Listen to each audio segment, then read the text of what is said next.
Good morning. This is Crypto Fit UK coming at you with my morning video. Today I have a few things special for you, actually. Once I get out of this place. Today I have a bit more content, well, a lot more content actually. So what we're going to do today is we're just going to do a brief Safuu update. Please be advised, and this is advice, that none of my information I give out today is for anything but my entertainment purposes only. These are just some facts, some figures that I have. The rest isn't advice. The rest is just my opinions and for educational purposes only. Do not have a bath with an iron that is plugged into an outlet on whilst you're having a bath. Good morning, I hope you are all well. I have loads of subjects to talk to you about today, but I'm going to hit the first one off straight off the bat. So, Safuu update. So Safuu tokens at 172, great. And we've gone 23,113,000. So that's where we are with the SafuuX sacrifice. As I say, strong evidence to say that it's doing about 100,000 US a day. I can't see that slowing down until the end of the week, so to the end of the 17-day sacrifice. So I think, as I said yesterday, 28 million is exactly where it's going to be. I do hope that Brian does continue on the sacrifice, because I think there's people that still want to do that during the testnet phase. So yeah. So that's the Safuu update. Blockchain update. Right.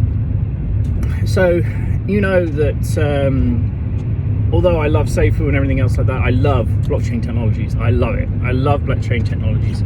I love learning about them. I love giving my weird thoughts and opinions about them and everything else like that. Visa and Mastercard have been getting into the crypto space for quite some time. Now, the reason why they haven't managed to do much with it yet is simple. They know that mass adoption will happen, and Visa and Mastercard, two biggest credit card exchanges on the planet. Between them, they do 120,000 transactions across the planet a second. And I dare you to find anybody that doesn't have either one of those symbols in their wallet. So 120,000 transactions a second. I don't even want to do the maths on timesing that by 86,400, which is every second of every single day. And then you've got that against the biggest companies. You know, most of that is going to be, oh yeah. So both credit card companies charge the merchant between 1.9 and 3.2% per transaction. Obviously with crypto it's going to be a hell of a lot less. Now, in total, this means that everything is visible. Right? Everything is visible, and I think that's an amazing idea. So, Visa. Now, if I need to remember my figures right, and these figures are only accurate as of last night, $403 billion is the worth of Visa. $297 billion is the worth of Mastercard. And they're all down. You know, the crypto market at its peak was $2.8 trillion, and now we're hovering around the 1 trillion mark. And obviously we're in a recession, we're in a bear market. Now, when you ought to think about this, if Visa and Mastercard do come onto the crypto scene, mass adoption will happen, right? That'll be the signal of when mass adoption is going to start happening. Because as soon as Mastercard and Visa come online and say that, you know, I can't see it happening in the next sorts of 3 to 4 or 5 years. I really don't, right? But if it does happen, if it does actually happen sooner than that, I think that's going to be an amazing thing. It's going to be an amazing boost for cryptocurrencies in the total. I'm going to tell you for why.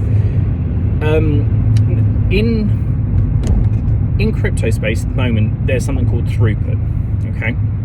And this throughput means how many transactions we can do a second on the blockchain. Now, Bitcoin is currently running between 7 and 11 transactions per second, whereas Visa and Mastercard are probably chomping through the best part of 110,000 transactions a second. Now, obviously, cryptocurrencies need to speed up a hell of a lot to get up to this. This is the reason why I'm saying it's going to take 2 to 5 years for the blockchain technologies to kick up. Now, if Visa and Mastercard go into it, then they're going to speed it up massively. Now, on to more of the point I'm trying to make.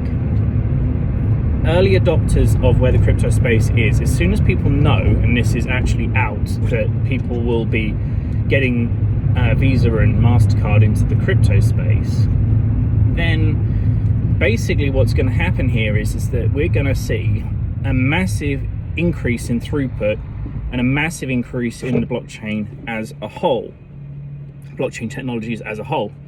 So if that happens and we're at 1 trillion market cap at the moment for all of the for everything that we're doing at the moment, imagine when they add 402 billion and 297 billion onto that, and that's not even counting the actual values of the transactions.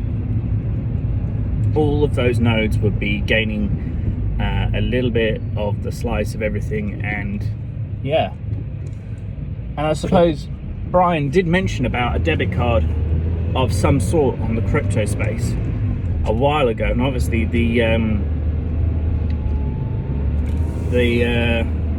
idea of having a merchant account on that would be absolutely incredible.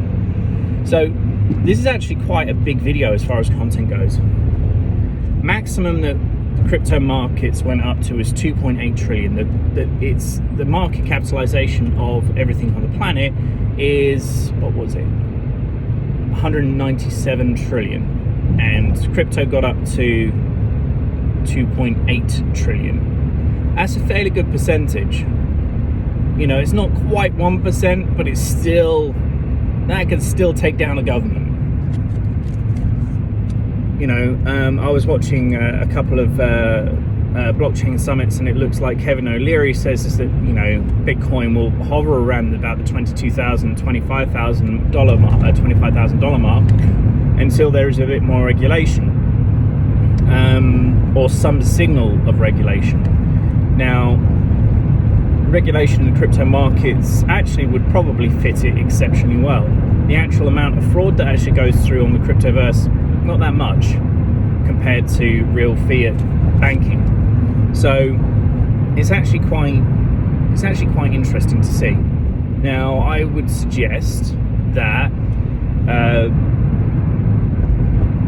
you know, if everybody saw everything, you know, and cash was eventually eliminated and everything was on the blockchain, you know, security tokens handled property like cars, GPS. I mean, we would be in a very, very, very, very high nanny state. But say, for example, if you didn't pay your bills for your Tesla, they'd find it and come and pick it up and delete it from the blockchain. Well, not delete it, they would stop the payments on the blockchain. Blockchain is probably one of the smartest things ever invented, and the cryptographers at the very beginning, you know, I bet they wouldn't have thought that this was like the beginning of everything. I'm late getting into the game, obviously. However, the history of the blockchain is not that big. Everything goes back to Bitcoin. Michael Saylor was one of the first people that tried to do a cryptocurrency in the first place. Didn't take off. Bitcoin did. I think he called it Bit Gold or something like that, or Bit something, Coin something. You know. So yeah, it's incredible. Mass adoption will actually happen. You know, it's just a matter of time. It is just a matter of time now, guys. And if you're in it now, then in my opinion, it doesn't really matter what coin that you actually have. You know, coins will come and go, and some will fail, some tokens, a lot of tokens will fail. 97% of tokens have no utility in the market space. The things that keeps the value up is people talking about them, influencers talking about them. Yeah. In other news,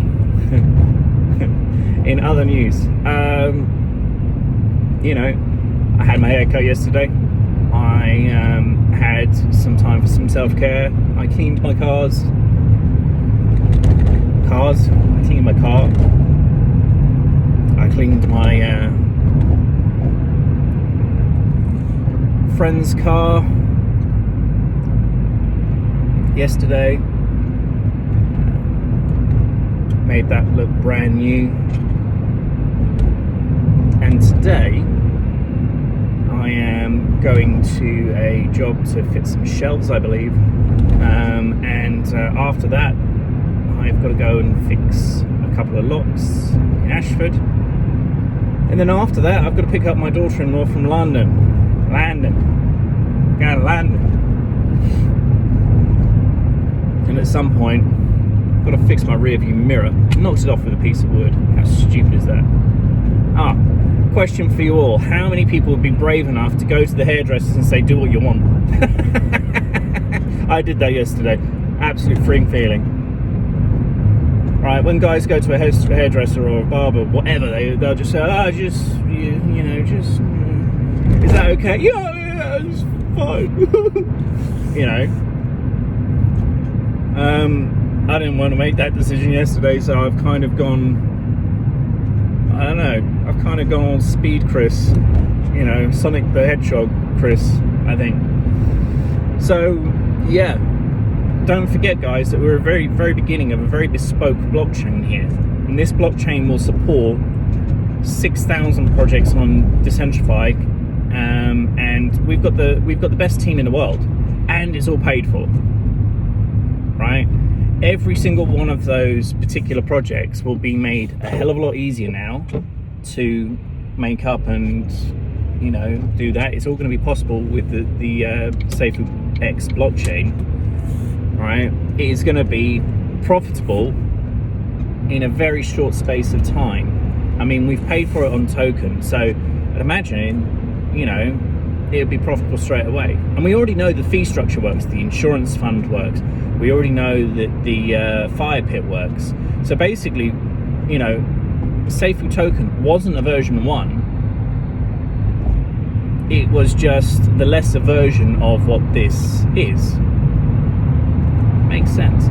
Anyway, not going to be a long one today. There's a lot of thoughts to actually have here. So, whatever you're doing, whoever you're doing, and however you do them, make sure you have an amazing day, and don't forget to like, share and subscribe, because you are all awesome.